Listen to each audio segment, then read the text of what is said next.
Hello everyone, welcome to CP classes. तो आज हम डिस्कस करेंगे यूपी पीसीएस के next 5 set of questions and in detail में समझाऊंगी कि 2025 के जो प्रीलिम्स के नेक्स्ट 5 सेट ऑफ क्वेश्चंस हैं उनके डिटेल्स में आंसर क्या है along with the question and किस तरीके से आपसे क्वेश्चन पूछे जा सकते हैं आने वाले टाइम में। सो जैसे जैसे हम क्वेश्चन डिस्कस करते जा रहे हैं आपको इंपॉर्टेंट चीजें मैं बताती जाऊंगी।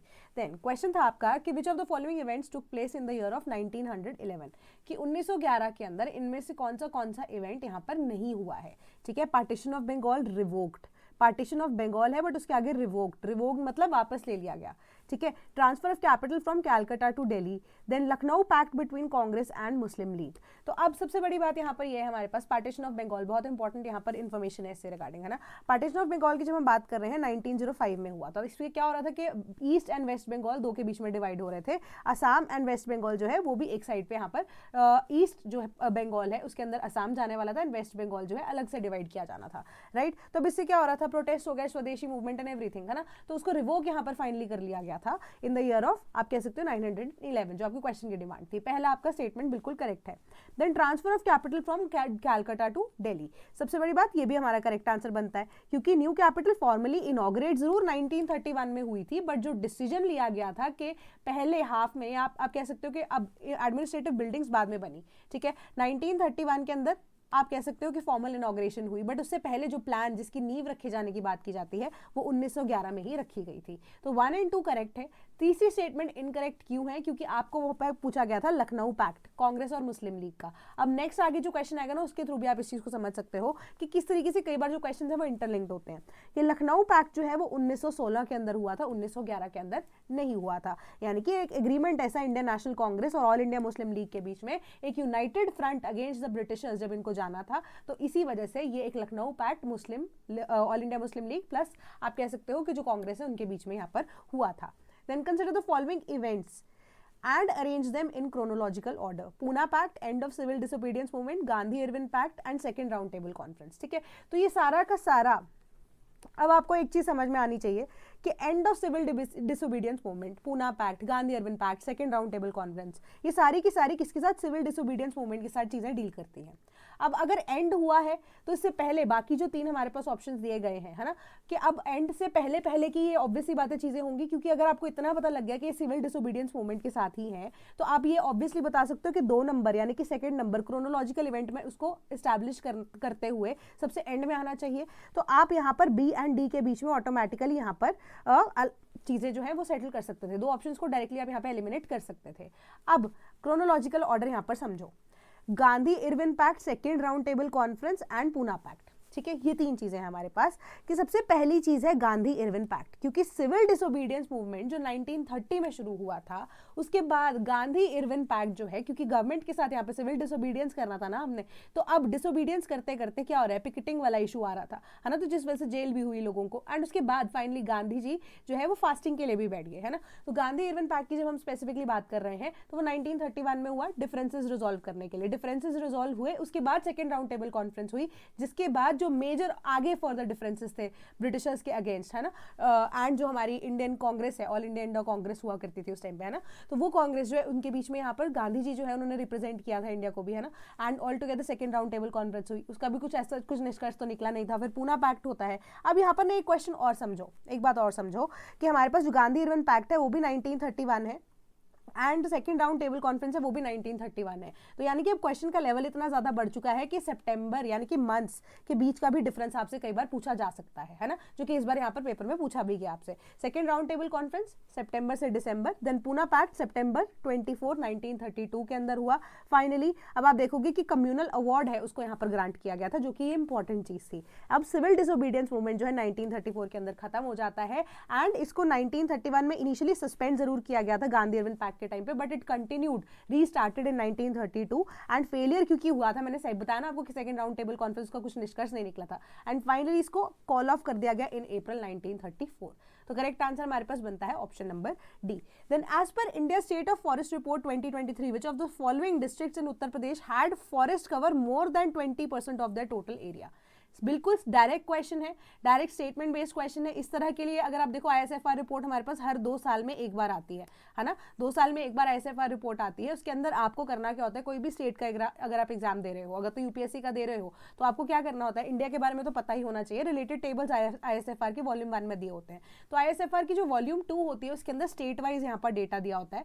स्टेट वाइज डेटा के बेसिस पे जिस भी स्टेट का आप पेपर दे रहे होते हो उसका डेटा आपको पढ़ना ही पड़ता है। तो जैसे अब आपको यहाँ पर क्वेश्चन पूछ लिया गया, बहराइच, चंदौली, श्रावस्ती, डायरेक्ट क्वेश्चन था। इसके अंदर आप या तो गलत करते हैं बिल्कुल सही करके आते हैं। करेक्ट आंसर हमारे पास ऑप्शन नंबर सी है, ठीक है, कि सेकंड एंड थर्ड यानी कि चंदौली एंड श्रावस्ती जो है वो 20% से ज्यादा यहाँ पर ज्योग्राफिकल एरिया जो है वो परसेंटेज कवर कर रहा है उनका डिस्ट्रिक्ट जहाँ पे फॉरेस्ट कवर एग्जिस्ट करता है, ठीक है। कि बहराइच की जो forest cover percentage well below 20% है, यानी कि 10 से 12% है, ठीक है, एंड इसलिए वो सेटिस्फाई नहीं करता मोर देन 20% क्राइटेरिया, जिस वजह से वो इनकरेक्ट आंसर यहाँ पर बन जाता है। देन चंदौली की जो फॉरेस्ट है वो विंध्यन हिल सिस्टम के हैं, विंध्यन रीजन के अंदर आ जाते हैं, कैनोपी कवर उसके अंदर है। एंड श्रावस्ती वाली रीजन जो है अगर आप देखोगे कि अपर गैंजेटिक तेराई रीजन के अंदर आ जाता है, फर्टाइल सॉइल के अंदर आ जाता है। तो इसके अकॉर्डिंगली बहुत ज्यादा वेजिटेशन की जो डेंसिटी है वो बढ़ जाती है, ठीक है, ट्री कवर वहाँ का बहुत ज्यादा अच्छा, तो 20% वाला क्राइटेरिया जो है ये फुलफिल करता है।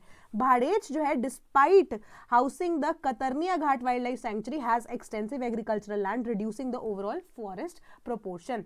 तो यहाँ पर आपको क्वेश्चन टोटल फॉरेस्ट एरिया के अकॉर्डिंगली ही पूछा गया था, फॉरेस्ट कवर के लिए पूछा गया था, ग्रीनरी से रिगार्डिंग यहाँ पर नहीं पूछा गया था, फॉरेस्ट कवर के रिगार्डिंग ये क्वेश्चन पूछा गया था, ठीक है। कि बहराइच वाली रीजन भी फर्टाइल रीजन है, बट अगर आप देखोगे कि वाइल्ड लाइफ सैंक्चुरी होते हुए भी यहाँ पर एग्रीकल्चर प्रैक्टिस हुआ, जिस वजह से फॉरेस्ट की क्लियरिंग करनी पड़ी and forest cover as compared to बाकी दोनों जगह है, चंदौली एंड श्रावस्ती, उनसे कम है, 20% की क्राइटेरिया में नहीं ये फॉल करता। देन आपको मैं एक नेक्स्ट क्वेश्चन बता रही हूँ कि ये भी डायरेक्ट क्वेश्चन आपका NCERT से यहाँ पर पूछा गया।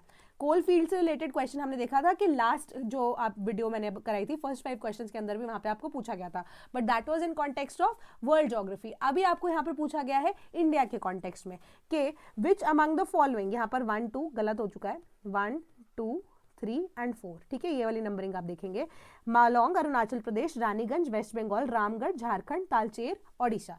तो इसमें से आपको क्या लगता है करेक्ट आंसर, क्योंकि NCERT में डायरेक्टली आपको यहाँ पर जो मैप्स है, इमेजेस दी होती है ना, उसके अंदर भी कई बार आपको देखना पड़ता है ध्यान से कि क्वेश्चन वहां से भी पूछा जाता है, ठीक है। तो इसका करेक्ट आंसर हमारे पास अगेन क्या बनता है, 2 3 एंड 4 ही बनता है, ऑप्शन नंबर बी, क्योंकि मालोंग की जब हम बात कर रहे हैं that does not lie in Andhra Pradesh, that lies in Meghalaya, ठीक है। एंड रानीगंज जो है बहुत फेमस जगह है, वेस्ट बंगाल के अंदर है, रामगढ़ झारखंड एंड तालचेर ओडिशा। देन माओलोंग कोल्ड फील्ड हो गया, रानीगंज कोल्ड फील्ड हो गया, एक्सप्लेनेशन आपको यहाँ पर दी गई है, तो आप इसको एक बार वीडियो को पॉज करके सारी एक्सप्लेनेशन पढ़ सकते हैं। Then with reference to Delhi government's biodecomposer and spray programme which of the following statements is are correct. तो ये क्वेश्चन आपसे पूछा गया करंट अफेयर्स के बेसिस पे, जहां पर स्टबल बर्निंग का जो इशू है उसको सरकार देखने के लिए क्या कर रही है। दिल्ली का ये जो स्टबल बर्निंग वाला जो मुद्दा है जिससे AQI भी बढ़ जाता है ना, AQI न्यूज में भी अभी बहुत ज्यादा था, तो जिस वजह से बायोडिकम्पोजर्स जो है वो यूज किए गए, क्यों, ताकि जो अब पैडी है उसको एक्सट्रैक्ट करने के बाद आपके पास जो एक्सेस में बाकी चीजें रह जाती है ना, उसका जो लेफ्ट ओवर्स रह जाता है जिसको हम स्टबल बोलते हैं, उसको जलाने से बेटर है कि उसको या तो डिकम्पोज कर दो। अब तो इथेनॉल ब्लेंडिंग की भी यहाँ पर बात चल रही है ना। तो अब बायो डिकम्पोजर्स वाला जो आइडिया था वो स्प्रे प्रोग्राम क्या था, उससे रिलेटेड एक क्वेश्चन है कि इट इज अ सोल्यूशन जो कि प्रोवाइड किया जा रहा है free of cost to farmers to help prevent stubble into manure. Second, bio decomposer solution जो है प्रिपेयर किया जाता है using a mix of several fungi. Select the correct answer using the code given below. तो इसका correct answer हमारे पास क्या है, ऑप्शन नंबर सी। दोनों की दोनों स्टेटमेंट्स जो है बिल्कुल करेक्ट है। क्यों, क्योंकि अब बायोडिकम्पोजर सोल्यूशन जो है फ्री ऑफ कॉस्ट दिया जा रहा है डायरेक्टली, क्योंकि न्यूज के अंदर ही आपको पूछा गया था।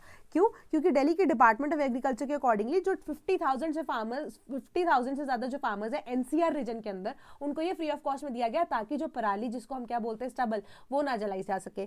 तो अब स्टेटमेंट 2 भी यही है कि डिकम्पोजर जो है किस तरह का सोल्यूशन है, mix of different kind of fungi. कौन सी, एस्परेगस होता है हमारे पास, पेनिसिलियम होता है एंड बैक्टीरिया लाइक बैसिलस, वो जो डिकम्पोज कर देते हैं फर्दर स्टबल को into kind of simplest form, जिसको हम कंपोस्ट बोलते हैं, जिसको मैन्योर की तरह फर्दर यूज किया जाता है। एंड स्टबल जो है आपको क्या है, बस रखना होता है, उसका जो हीप होता है उसके ऊपर बस इसको स्प्रे करना होता है, थोड़े दिनों के अंदर अंदर जल्दी से ये डिग्रेड हो जाता है, जिसको एज अ मैन्योर आप यूज कर सकते हो, है ना। तो अब इससे क्या होगा कि आपका जो पोल्यूशन रेट है ऑटोमेटिकली कम हो जाता है, तो क्रॉप की यील्ड्स जो है वो भी 10 से 15% के आसपास बढ़ जाती है। तो अब बर्निंग से बेहतर है कि 90% जो है अब हमारे पास बायो डिकम्पोजर जो है वो रिड्यूस करना कर रहा है स्मोक की एमिशंस को, जो अब स्टबल बर्निंग की वजह से हो रही थी। तो आज के क्वेश्चंस बिल्कुल सिंपल थे, है ना।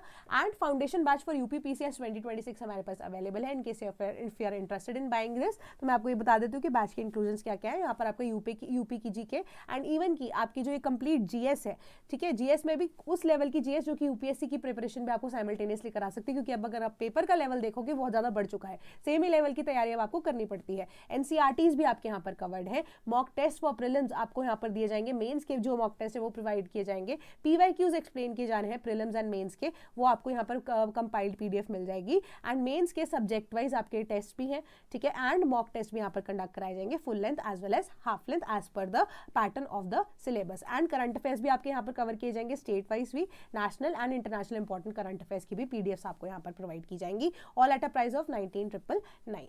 सो अब इसके ऊपर कोई भी एक्टिव कूपन कोड अगर आप लगाते हो तो 19,999 पे आपको डायरेक्टली डिस्काउंट मिल जाएगा। कोर्स की इंक्वायरी अगर आप करना चाहते हो तो हमारे टोल फ्री नंबर 1800-890-3043 पे कॉन्टैक्ट कर सकते हैं, या sleepy.class@gmail.com पे हमें ईमेल भी कर सकते हैं। कमेंट सेक्शन आपके पास अवेलेबल है, कोई भी डाउट क्वेश्चंस के रिगार्डिंग अगर आपको हो तो आप प्लीज पूछ सकते हैं कमेंट सेक्शन के अंदर। That is all from my side today, thank you so much.